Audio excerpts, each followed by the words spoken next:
No place is really pacific for very long. I mean, neither the United States, we have constant wars, okay?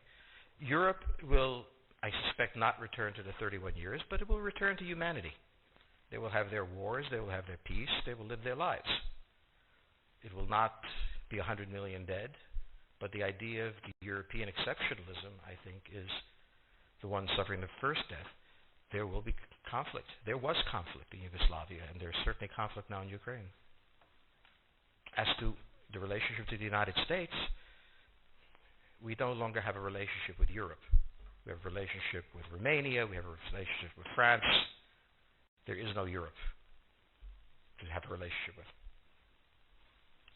Yes, the gentleman in the fourth row over here. Excuse me. By the way, I'm a subscriber.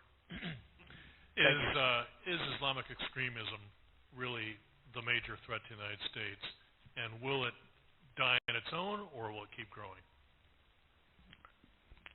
It is a problem to the United States. It is not an existential threat.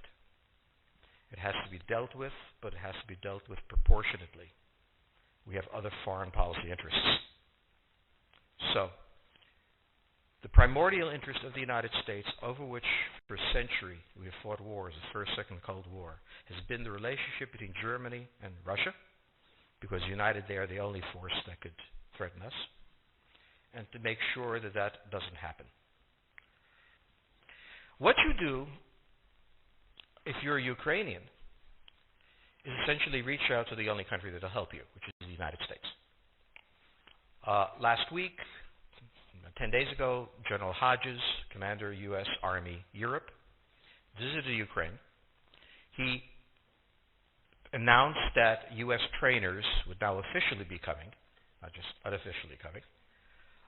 He actually pinned medals on Ukrainian fighters, which by protocol of the military is not the way. Foreigners don't get to pin on, medals, but he did, showing that this was his army. He then left, and in the Baltics announced that the United States would be pre-positioning armor, artillery, and other equipment in the Baltics, Poland, Romania, and Bulgaria, which is a very interesting point. So the United States, and now yesterday the United States announced that it would be sending weapons. Tonight, of course, they denied it, but they are. The weapons will go. In all of this, the United States has acted outside the context of NATO. Because NATO has to have a 100% vote. Any one country can veto anything. And the Turks will veto it just for giggles.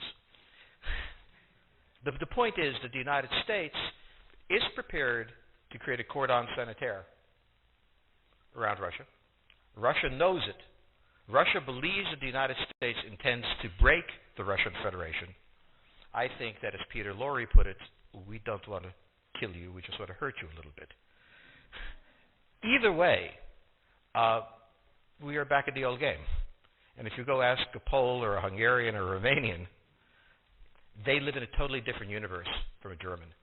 And they live in a totally different universe from a Spaniard. So there is no commonality in Europe. But if I were a Ukrainian, I would do exactly what they're doing. Try to draw the Americans in. The United States has a fundamental interest. It controls all the oceans of the world. No power has ever done that. Because of that, we get to invade people and they don't get to invade us. It's a very nice thing. Maintaining control of the sea and control of space is the foundation of our power. The best way to defeat an enemy fleet is to not let it be built. The way the British managed to make certain that no European power could build a fleet was to make sure the Europeans are at each other's throats. The policy that I would recommend is the one that Ronald Reagan adopted toward Iran and Iraq. He funded both sides so they would fight each other and not fight us. This was cynical. It was certainly not moral. It worked. And this is the point. The United States cannot occupy Eurasia. The moment the first boot sets the ground, the demographic differential is we are totally outnumbered. We can defeat an army. We cannot occupy Iraq. The idea that 130,000 men would occupy a country of 25 million, well, the ratio in New York of cops to citizens was greater than we had deployed in Iraq. So we don't have the ability to go across, but we do have the ability to, first, support various contending powers so they concentrate in themselves with political support, some economic support, military support, advisors, and in extremis, do what we did in Japan, in Vietnam, in Iraq, and in Afghanistan, spoiling attacks. The spoiling attack is not intended to defeat the enemy. It's intended to throw him off balance. What we did in each of these wars, in Afghanistan, for example, is we threw Al-Qaeda off balance. The problem we have, since we're young and stupid, is that having thrown them off balance, instead of saying, okay, job well done, let's go home, we said, well, that was easy. Why don't we build a democracy here? This was the moment of dementia that came in. The answer, therefore, is the United States cannot constantly be intervening throughout Eurasia. It must be selectively intervening and very rarely. That is the extreme moment. We cannot, as the first step, send American troops. And when we send American troops, we have to clearly understand what the mission is, limit it to that, and not develop all sorts of psychotic fantasies. So hopefully we've learned that this time. It takes a while for kids to learn lessons. But I think you're absolutely right. We cannot, as an empire, do that. Britain didn't occupy India. It took various Indian states and turned them against each other and provided some British officers for an Indian army.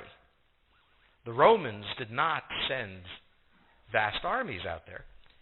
It placed kings like, various kings it created under the emperor, and those kings were responsible for maintaining the peace. Pontius Pilate was an example. So empires that are directly governed by the empire, like the Nazi Empire, fail. No one has that much power. You have to have a level of cleverness. However, our problem is not yet that. It is actually admitting that we have an empire. So we haven't even gotten to that point where we don't think we can kind of go home and it'll be over and done. And so we're not even ready for chapter 3 of the book. The question on the table for the Russians is, will they retain a buffer zone that's at least neutral? Or will the West penetrate so far into Ukraine that they're 70 miles away from Stalingrad and 300 miles away from Moscow? For Russia, the status of Ukraine is an existential threat. And the Russians cannot let go. For the United States, in the event that Russia holds onto the Ukraine, where will it stop? Therefore, it's not an accident that General Hodges, who's been appointed to be blamed for all of this, is talking about prepositioning troops in Romania, Bulgaria, Poland, and the Baltics. This is the intermarium, from the Black Sea to the Baltic, that Pilsudski dreamt of. This is the solution for the United States. The issue to which we don't have the answer is, what will Germany do? So the real wild card in Europe is that as the United States builds this cordon sanitaire, not in Ukraine but to the west, and the Russians try to figure out how to leverage the Ukrainians out, we don't know the German position. Germany is in a very peculiar position. Its former Chancellor Gerhard Schroeder is on the board of Gazprom. They have a very complex relationship to the Russians. The Germans themselves don't know what to do. They must export. The Russians can't take up the export. On the other hand, if they lose the free trade zone, they need to build something different. For the United States, the primordial fear is Russian capital, Russian technology, German technology and German capital, Russian natural resources, Russian manpower, as the only combination that has for centuries scared the hell out of the United States. So how does this play out? Well, the U.S. has already put its cards on the table. It is the line from the Baltics to the Black Sea.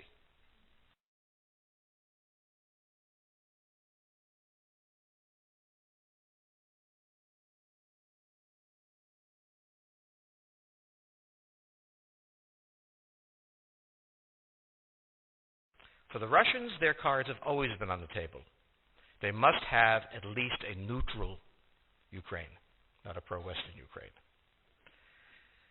Belarus is another question. Now, whoever can tell me what the Germans are going to do is going to tell me about the next 20 years of history. But unfortunately, the Germans haven't made up their mind. And this is the problem of Germany always. Enormously economically powerful,